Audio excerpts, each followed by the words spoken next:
आज हम बताने वाले हैं द्विघात समीकरण, जो कि इस पर चर्चा करेंगे। सवाल के बारे में हम नहीं बताएंगे, लेकिन इसका द्विघात समीकरण जो होता है उसका क्या रूप होता है, उसका क्या कंडीशन होता है, कौन कौन सा फॉर्मूला लगता है, तो उसके बारे में आज हम इस वीडियो के माध्यम से आप लोगों को बताने के लिए जा रहे हैं। तो आप लोग इस वीडियो पर लास्ट तक बने रहिए और देखिए किस तरह से यहाँ पर हम करते हैं। देखिए पहला जो होता है, यहाँ पर पहला यानी द्विघात का जो होता है, द्विघात समीकरण का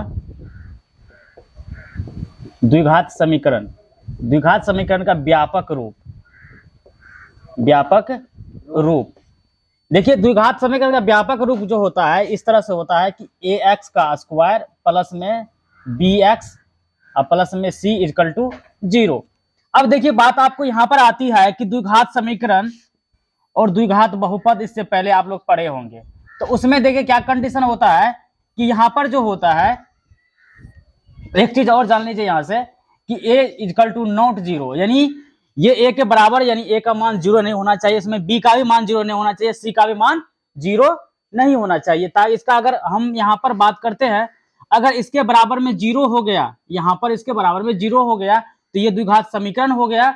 और इसके बारे में इक्वल टू नॉट 0 यहाँ पर जब रहता तो ये क्या हो जाता है, द्विघात बहुपद हो जाता है। इक्वल टू नॉट 0 तब द्विघात बहुपद, इक्वल टू 0 तो क्या हो जाता है, द्विघात समीकरण। तो आज हम बताने वाले हैं आपको द्विघात समीकरण के बारे में। तो क्या होगा, इक्वल टू 0 होगा। तो अब देखिए यहाँ पर कंडीशन ये आती है, दूसरा बात कि इसमें कौन सा फॉर्मूला लगेगा। तो यहाँ पर विवेचक का फॉर्मूला सबसे पहले लगेगा, विवेचक का सूत्र, दूसरा में विवेचक का सूत्र। तो विवेचक का सूत्र होता है d बराबर बी स्क्वायर माइनस का 4ac। इस फॉर्मूला का आपको यूज करना पड़ेगा पूरा चैप्टर के अंदर, और आपको दिखाना होगा कि जो यहाँ पर जो द्विघात समीकरण है उसका विवेचक से डायरेक्ट आप कीजिए। तो जैसे कि देखिए हमारे पास अगर यहाँ पर तीसरा कंडीशन क्या आता है, तीसरा कंडीशन आपको ये आएगा कि वास्तविक मूल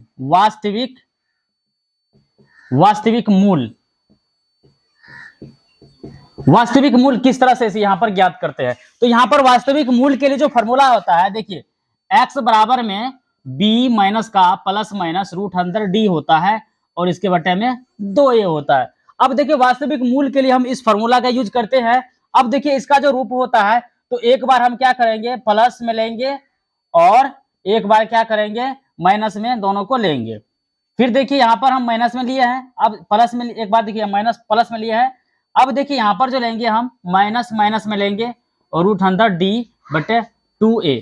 तो आपको ये दो फॉर्मूला यहाँ पर, एक फॉर्मूला यहाँ पर बन गया, इसका दो वास्तविक मूल होता है, तो दोनों वास्तविक मूल यहाँ पर निकालेंगे। तो अब देखिए यहाँ पर कंडीशन ये आ जाता है कि d बराबर कब लगेगा इसमें फॉर्मूला। तो आप एक देखिए d का मान माइनस में नहीं होना चाहिए, यानी आप इसका अगर माइनस में आ गया तो इसका वास्तविक मूल नहीं होगा। अगर हमारे पास d बराबर प्लस में आ गया तो उसका क्या होगा, वास्तविक मूल होगा। और यहाँ पर समझने का काम कीजिए, अगर 0 भी आ जाएगा तो उसका क्या होगा, उसका नहीं होगा।